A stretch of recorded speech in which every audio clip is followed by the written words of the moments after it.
3월 31일 목요일 말씀 묵상 징검다리입니다. 오늘 본문은 레위기 17장 1절에서 16절이고 제목은 생명과 속죄의 피입니다. 레위기는 1장에서 10장, 11장에서 16장, 그리고 17장에서 27장 세 부분으로 나눌 수 있습니다. 1장에서 10장은 제사법으로 제사를 통해 죄를 속죄함으로써 하나님과 함께하는 법을 가르칩니다. 11장에서 16장은 정결법으로 하나님 앞에서 정결함을 유지함으로써 하나님과 함께하는 법을 가르칩니다.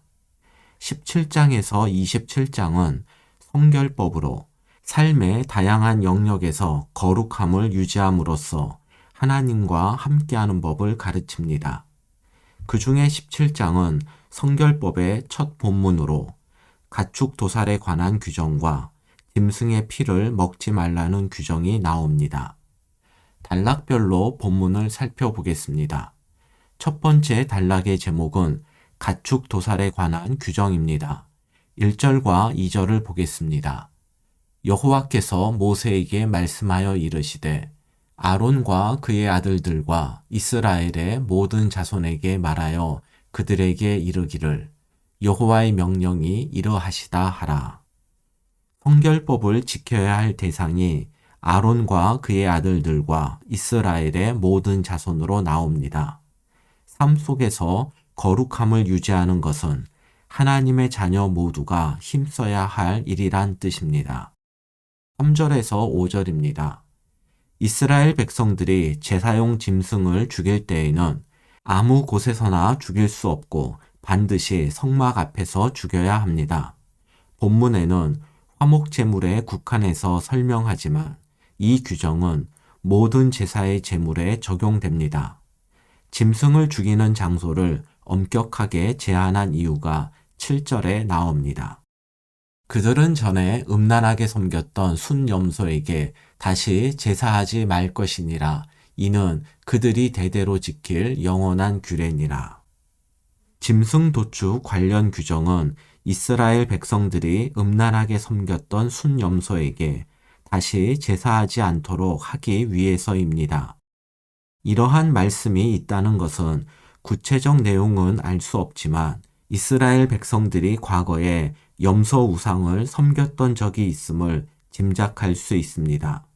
첫 번째 단락에 대한 자세한 설명은 매일 성경의 해설로 대신하겠습니다.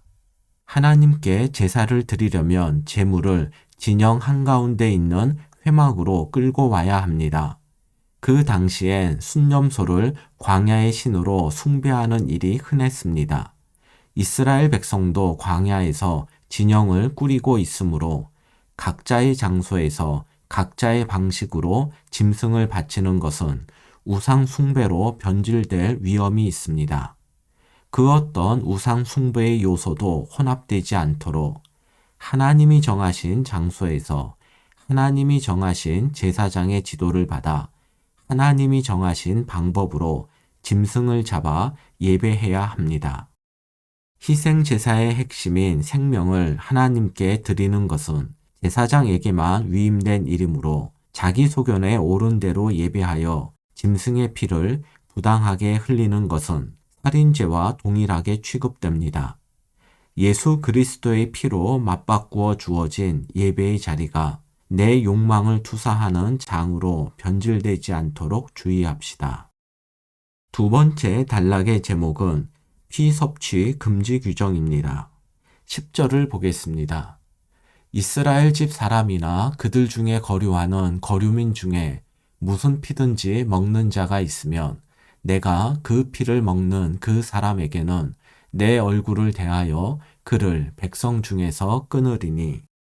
짐승의 피를 먹지 말라는 규정은 이스라엘 백성들뿐 아니라 그들과 함께 지내는 외국인들에게도 적용됩니다.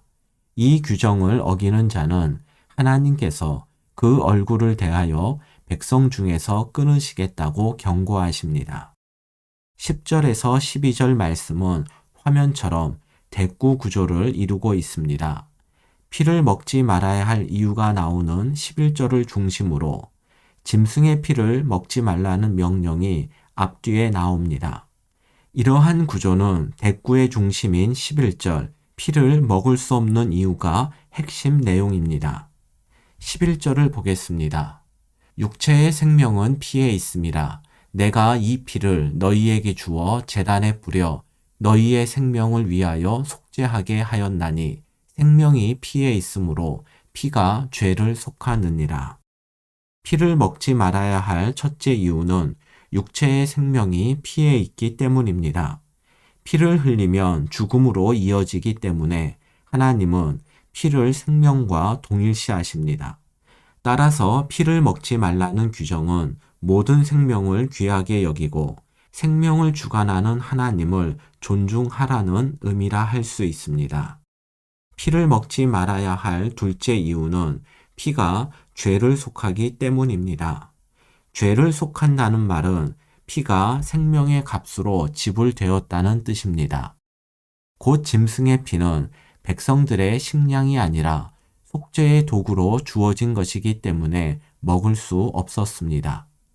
이러한 의미는 개역 개정 성경보다 새번역 성경에 잘 나타나 있습니다.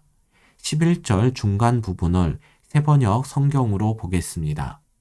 피는 너희 자신의 죄를 속하는 제물로 삼아 제단에 바치라고 너희에게 준 것이다. 13절과 14절입니다. 백성들은 사냥한 짐승을 먹을 수 있으나 그 피는 전부 땅에 쏟고 흙으로 덮어야 합니다. 그 피가 곧 생명이기 때문입니다.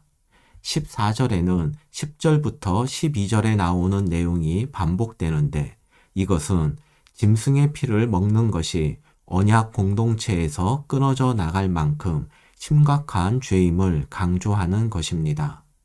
15절과 16절을 보겠습니다.